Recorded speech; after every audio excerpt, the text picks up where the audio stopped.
საღამომშვიდობისა ახალი ამბები ტელეკომპანია ბორჯომის ეთერშია დღის ქრონიკა. დღეს შინაგან საქმეთა სამინისტროში პოლიციის შენობის ესკიზური პროექტების კონკურსის გამარჯვებულები გამოვლინდნენ. გამარჯვებული ორი პროექტიდან ერთი თბილისში, ხოლო მეორე ბორჯომში აშენდება. დაჯილდოებას შინაგან საქმეთა მინისტრი ირაკლი ღარიბაშვილი დაესწრო. სამინისტრომ ღია კონკურსი პოლიციის შენობის საუკეთესო ესკიზურ პროექტზე 22 მარტს გამოაცხადა. კონკურსში მონაწილეობის მიღება როგორც პროფესიონალებს, ასევე სხვა დაინტერესებულ პირებს, მათ შორის სტუდენტებსაც შეეძლოთ. 51 ნამუშევრიდან ჟიურიმ ორი გამარჯვებული გამოავლინა. ჩვენ შევადგინეთ ჟიურის შემადგენლობა დავაკომპლექტ შემდეგნაირად. დაახლოებით 5 პროფესიონალი არქიტექტორისგან შედგებოდა ჟიური და 2 ჩვენი წარმომადგენელი, ჩვენი სამინისტროს წარმომადგენელი.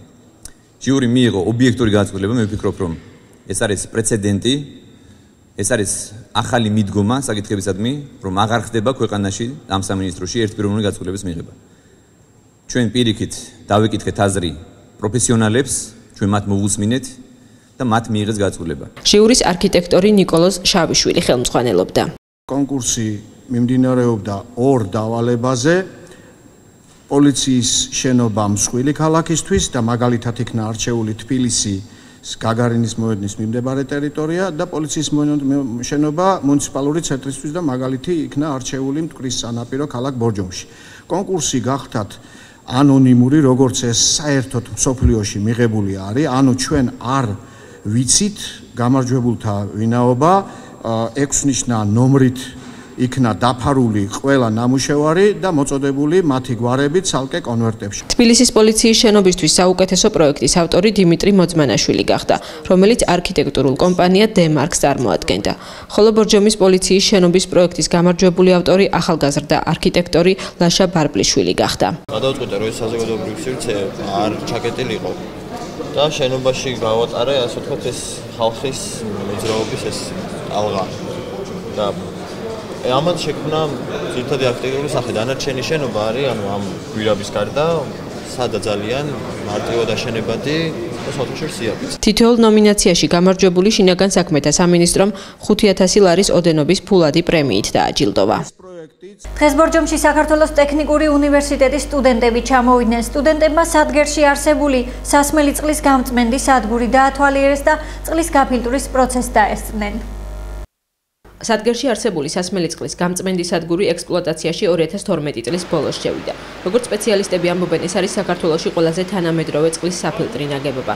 შესაბამისად, ტექნიკური უნივერსიტეტის სტუდენტები სწორედ ამ ახალი ტექნოლოგიების გასაცნობად ბორჯომში ჩამოვიდნენ. ესეთი მსგავსი სხვაგან არ არის, მათ შორის თბილისშიც. ამ დარგის სპეციალისტები ტექნიკური უნივერსიტეტის შესაბამისი კათედრის ჩამოვიდნენ გასაცნობად შესაბამისი ტრეინინგების ჩატარებას ვაპირებთ, რომ იმ თეორიულ ცოდნასთან ერთად მათთვის ნათელი იყოს, აი როგორია უშუალოდ სინამდვილეში წყლის სახელმწიფო რეგლამენტამდე მიყვანის მთელი პროცედურა. ტექნიკური უნივერსიტეტის ჰიდროტექნიკური ნაგებობების სტუდენტები დღეს სადგერში გაეცდნენ, როგორ მიმდინარეობს წყლის ფილტრაციის პროცესი და როგორ გარდაიქმნება მდინარის სასმელად უვარგისი წყალი იმ წყლად, რომელსაც ბორჯომის მოსახლეობა მოიხმარს. დღეს ძალიან საინტერესო გამოცდილება შევიძინე მე პირადად იქიდან გამომდინარე, რომ გავეცანი თუ როგორ ხდებოდა წყლის გაწმენდა, გაფილტრვა. ეს ნებისმიერმა ადამიანმა უნდა იცოდეს ჩემი აზრით, თუ როგორ ხდება ის წყალი, როგორ იწმინდება, რომელსაც შენ მიუთმევ და სასმელად იყენებ. სტუდენტებთან ერთად დღეს საფილტრის სადგური მუნიციპალიტეტის გამგებელმაც დაათვალიერა. როგორც დიმიტრი ბერიძე ამბობს, არსებობს რესურსი, რომ უახლოეს მომავალში ლიკანიც ამ წყლით მომარაგდეს. ეს პროექტი არის უნიკალური იმ მხრივ, რომ პრეცედენტი არ არსებობს საქართველოში, გარდა ბორჯომისა, სადგერისა და ბაკურიანის, გუჯარული წყალი შემოიდინება და ხდება ფილტრაცია და გაწმენდა წყლის. ფაქტურად 90%-ია დაფარვის ზონა ბორჯომის მუნიციპალიტეტის, ბორჯომ ქალაქის, 10%, რომელიც არის დარჩენილი ლიკანის სახით, აუცილებლად განხორციელდება ეს პროექტიც. არის პროექტი ჩადებული და როგორც მეოთხე სამმართველოს, ასევე სოფელ ლიკანის და მიმდებარე ტერიტორიებიც მომარაგდება ზუსტად ამ საფილტრაციო ზონიდან. 13 აპრილი ინტელექტის საერთაშორისო დღეა. საქართველოს 71 მუნიციპალიტეტში, მათ შორის ბორჯომში, ინტელექტუალური თამაში რასადროდის გაიმართა. მუნიციპალიტეტებში გამარჯვებული გუნდები ერთმანეთს რესპუბლიკურ ტურნირზე შეხვდებიან. ინტელექტის საერთაშორისო დღის აღსანიშნავად თამაში ბორჯომში დღეს ნომერ მე-3 საჯარო სკოლაში გაიმართა.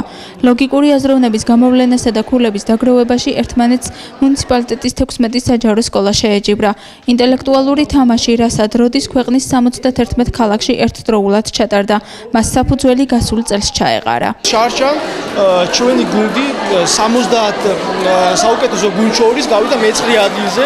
ეს საკმაოდ დიდი შედეგია და წელს უკეთეს შედეგს ველოდებით. ამ ღონისძიების ორგანიზატორები არიან საქართველოს განათლებისა და მეცნიერების სამინისტრო, საქართველოს სპორტისა და ახალგაზრდობის საქმეთა სამინისტრო და საქართველოს ინტელექტ კლუბი რასად როდის.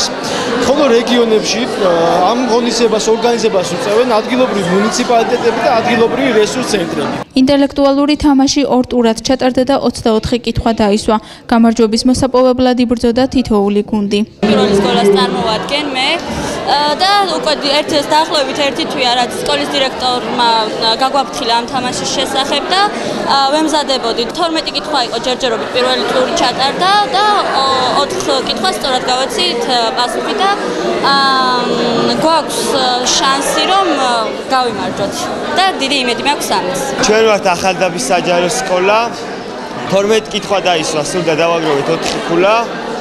პირველი ტური დამთავრდა უკვე. ბოლოდინი ქონდა ძალიან მაგარი, მაგრამ არ ვემზადებოდით საერთოდ. იმედები შემართებით ავარ ძალიან, გვინდა რომ მოვიგოთ ძალიან.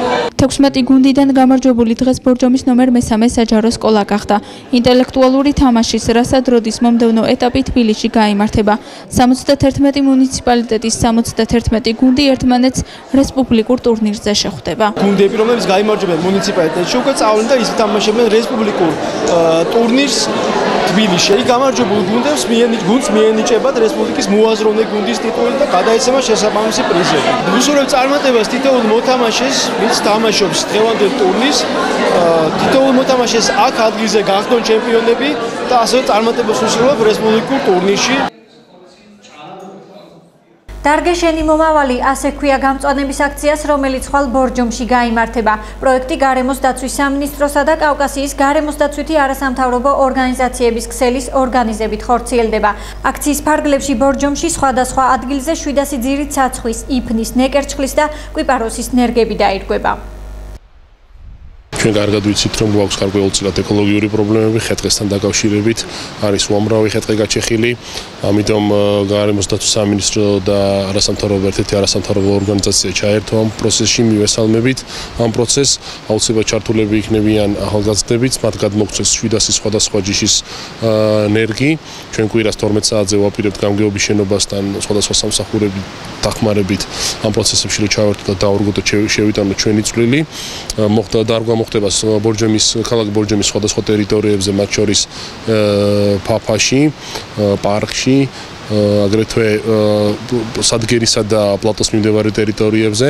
მოუწოდებთ ყველას, რომ ამ პროცესებში ჩაერთონ, მიიღონ თავიანთი წვლილი მონაწილეობა. ანშლაგით ჩაიარა გუშინ ბორჯომის კულტურისა და ხელოვნების ცენტრში სპექტაკლის პრემიერა. მსახიობებმა სამანიშვილის დედინაცვალი წარმოადგინეს. სპექტაკლის ბოლოს შეფასებები მსახიობებმა და მაყურებლებმა გააკეთეს. დავით კლდიაშვილის სამანიშვილის დედინაცვალი გოგი ხმალაძის სახელობის სახალხო თეატრის მიერ წელს დადგმული პირველი სპექტაკლი იყო. სპექტაკლზე მსახიობები 3 თვის განმავლობაში მუშაობდნენ. პრემიერა გუშინ გაიმართა. სამანიშვილის დედინაცვალზე 9 მსახიობი იყო დაკავებული. მათი უმრავლესობა მაყურებელთა წინაშე გუშინ პირველად წარსდგა. როგორც პატარა გოგომ ძალიან ბევრი გამოცდილება მივიღე, რადგან საკმაოდ გამოცდილი რეჟისორი გვედგა მხარში. ყველა ელოდა მოდინით სპექტაკლს ჩვენს პრემიერას და ჩემი აზრით ძალიან წარმატებული იყო. პირველად ვითამაშე დღევანდელ სპექტაკლზე, ამიტომ ჩვენი რეჟისორის დიდი მადლობელი ვარ, რომელმაც ჩვენზე ასე იზრუნა, ასე აგზარდა და გამოგვიყვანა დღეს პრემიერაზე. სპექტაკლის პრემიერას უამრავი ადამიანი დაესწრო. პრემიერის ბოლოს გაკეთდა შეფასებებიც. ძალიან მოგვეწონა. იყო თანამედროვე და იყო ძალიან კარგი.